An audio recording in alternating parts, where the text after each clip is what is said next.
We're finally getting there, folks, where the United States citizens are more and more realizing that this is no longer their country. We saw the little discrepancies, we saw the corruption, we saw all that, and we said, well, it's just fringe enough that still the honest majorities in voting and the honest majorities in police forces would outweigh all the bad stuff happening out there. And the simple fact is that there is a systematic campaign out there that is changing the very nature of every institution that we have out there. I'm going to be talking to you about what's going on with the voting system. I'm going to talk to you about and it's shocking. I know. When you hear that, you go, I know there's bad stuff, but every time I hear about it, it just makes me angry. And believe me, as someone who just spent the last couple hours researching that stuff, I'm pretty mad. And when you just look at the numbers here, it's like, this is just absurd. The fact that California, up until a lawsuit forced them to change some things, had 3.5 million more voters than they had adult citizens. Just conceive of that for a moment. 3.5 million more voters registered than adult citizens. And then we look at things like states that are implementing the ability for people to become police officers without actually having U.S. citizenship. And then when we dive into the big one, which is what's going on with our U.S. military, that the fact that they are actively trying to turn our U.S. military into a citizenship churning business. The fact that you can go to basic training and walk out of your swearing in ceremony at basic training and immediately get your citizenship. One ceremony follows the other. Yeah, not you serve your term, but rather when you pass your basic training, you automatically get citizenship. This is absolutely insane, and there are a lot of people availing themselves of this. 12,000 in 2023, and even more it's ramping up. It was ramping up even into the end of 2023, and this we had over 12,000 naturalized citizens from the military, and that's concerning. I mean, but at the same time, it kind of makes sense, if you're going to serve our country in the military, getting citizenship doesn't sound like an unfair proposition, right? But when we look at that, there are over 50,000 naturalized citizens, they're foreign born, in the U.S. military, and there are an additional 45,000 non-U.S. citizens in the military.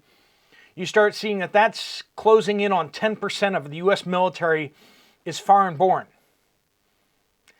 And that's, they were born with a different citizenship than the United States. Does that concern you? That more and more of the people, the only people that are allowed to carry guns are the police and the military, apparently. And it seems like we're giving away all those positions to people who aren't U.S. citizens or who weren't U.S. citizens at the beginning of the process. Does that kind of concern you? Well, let's jump into it, folks. If you aren't familiar, this is the Poplar Report. Welcome to the Poplar Report. I'm Steve Poplar, and we talk about things here on the channel that the mainstream media doesn't like to talk about. And if you want to understand a frustrating task, get on Google and start Googling about how states register voters, how they verify that people who are voting in federal elections are actually U.S. citizens. Well, there's a lot of news coming out of Arizona because Arizona is trying to clean up their voter rolls. They have 32,000 voters who are registered only for federal elections. Why? Because they haven't submitted any proof that they are U.S. citizens. And you say, wait a minute, there's 32,000 voters in Arizona that haven't submitted proof of citizenship. How is that? And here's the fact.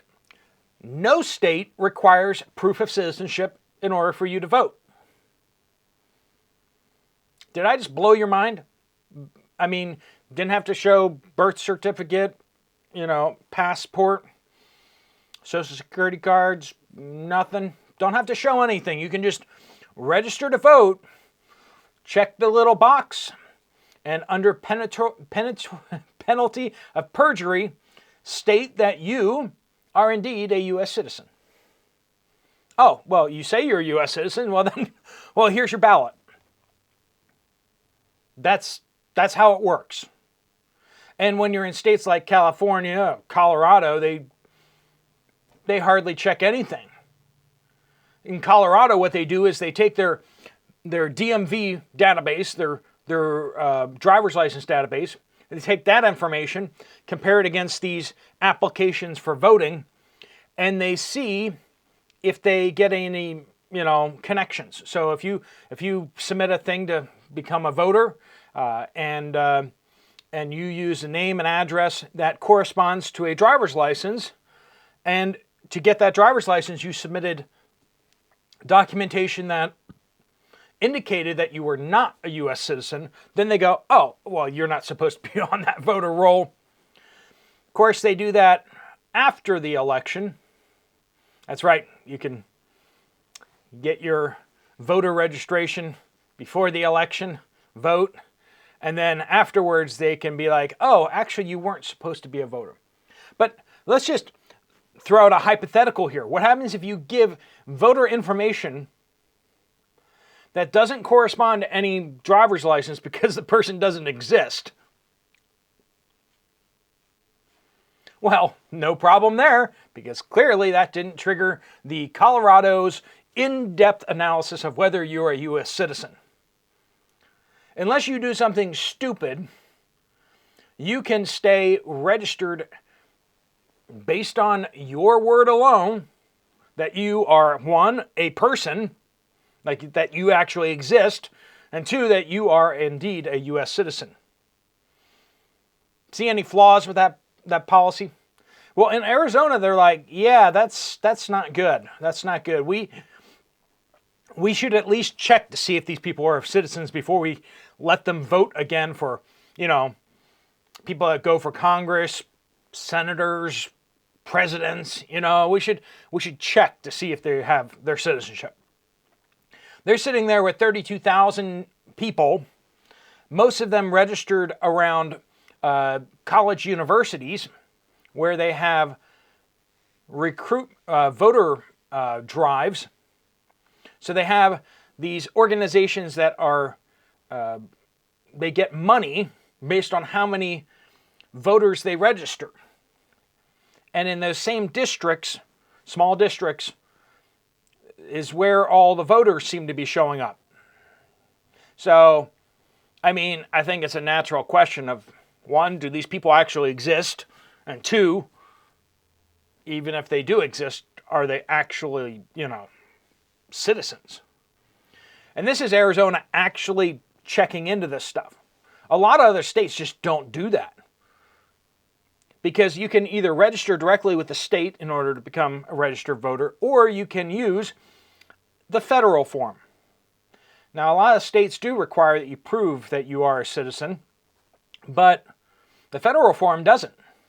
You can fill that thing out, check the little checkbox, yep, under penalty of perjury, I am a U.S. citizen. Sign that thing and off it goes. And if you're filling out digitally, you're not even signing it. Yeah. And back comes your voter registration. It's amazing. You don't have to submit any forms. You don't have to submit any photocopies or digital scans of any documents. Nope. You just send it on in there, and now you're a voter. So it kind of makes sense that California has 3.5 million more registered voters than they have adult citizens, doesn't it?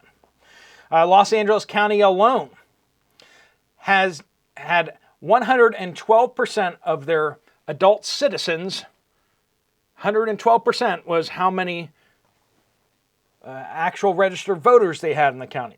That assumes that every single adult citizen is registered to vote, plus, 12% more people. Now, we all know that not everyone is registered to vote. Like, you do surveys and you find that not most of the people are registered to vote.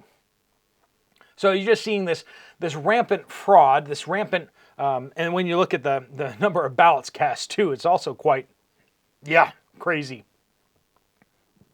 But let's get over to the people with the boomsticks, right? We got Illinois, Colorado, California, and I wasn't able to find the other states, but a number of the other states have been pushing this through. I think maybe New York is also there.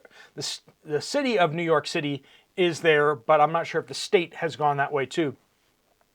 Where as long as you have your work permit, I've talked about this before, how easy it is for people to get their work permit. You come across the border and say, I'm scared to go back to my country of France. You say you're afraid to go back. At that point, they go, oh, they're claiming asylum. Okay, here's your court date. And the latest court dates we've been hearing are 8 years out. They say now you're a legal resident of the United States because you're here until your court date. You're legally here until your court date. So here's your form. And they're using that piece of paper to get on airplanes without any ID whatsoever. It's absolutely crazy. The name that's on that form is whatever name you give them. They don't have any way of checking that, so they just kind of put that name down. But now that you have that on a piece of paper with the, with government signatures on it and stuff like that, that's now your legal name. So if you want to do a name change, all you have to do is just go down to the border, claim asylum, get a piece of paper, and you have a brand new name. So if you ever want to disappear, that's the way to do it. Anyway, you just work on, and you don't even have to look. You don't even have to look like Central American or anything like that anymore. You can look African, you can look Asian, you can look European, because there's so many of those people coming across the border these days that completely are not Central American.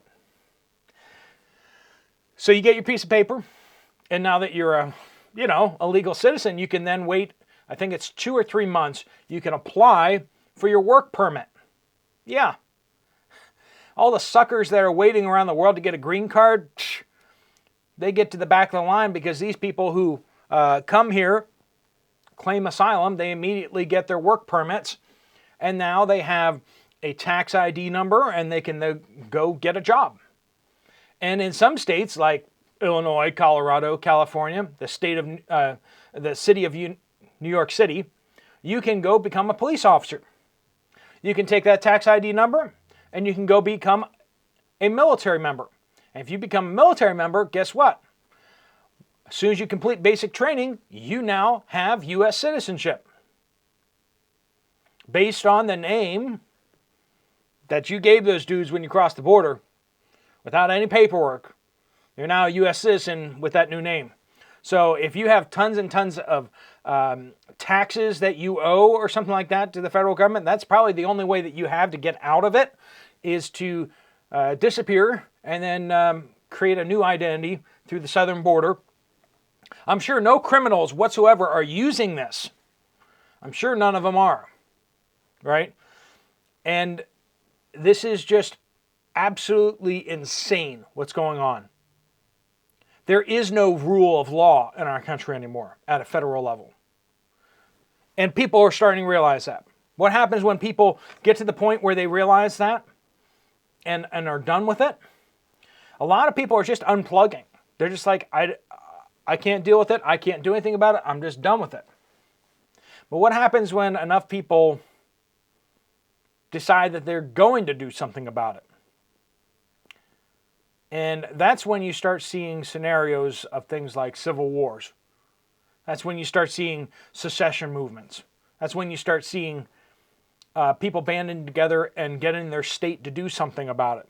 But the thing is, every time a state tries to stand up and do something about it, the courts stop them cold. You can't check to see if people are citizens, you racist. I mean, just because they're voting doesn't mean you get to check to see if they're, citizens. Yeah. At what point do the people just finally have enough? And as long as the system is still kind of working, people are going to probably still kind of go along with it. But anytime we start running into a crisis, you're going to find a whole bunch of people standing up and saying, you know what? we're not even really sure you're the guy that's supposed to be there. You got a cool house there on the East Coast, surrounded by your secret service peoples, but are you supposed to even really be there? Difficult times are going to make people ask those questions in a very different way, aren't they? I think one of the only reasons why we've had peace these last number of years is because the dude in that house hasn't really done much of anything. I mean, sure, he spent a whole heck of a lot of money, but hasn't really interfered too much with individuals' lives. If he had, might have gone down very, very differently. But we have a rough year ahead of us. And with the election coming forward, this is all going to be rubbed in our faces. And last time around, people suspected nefariousnesses were going to happen, but then they saw it happen. This time around, everyone's looking for it. Everyone's looking for the shadiness. And believe me, there's going to be a lot more documented evidence this time around because everyone's looking for it. Everyone's going to have their cell phones out. Everyone's going to be documenting everything. And we should all be documenting everything because anything that happens should be above board. And if it's not, questions should be asked and people should be held accountable. And we'll report them to the police. Hopefully they're U.S. citizens. And hope that the U.S. military, which is mostly made up of U.S. citizens, hopefully they don't get involved. All right, friends, things are changing out there, and definitely we're seeing the changes in the wind. But if you want to check out another video from this channel, there's one right up here. Thanks so much for watching. I will see you guys later. Steve Poplar of the Poplar Report.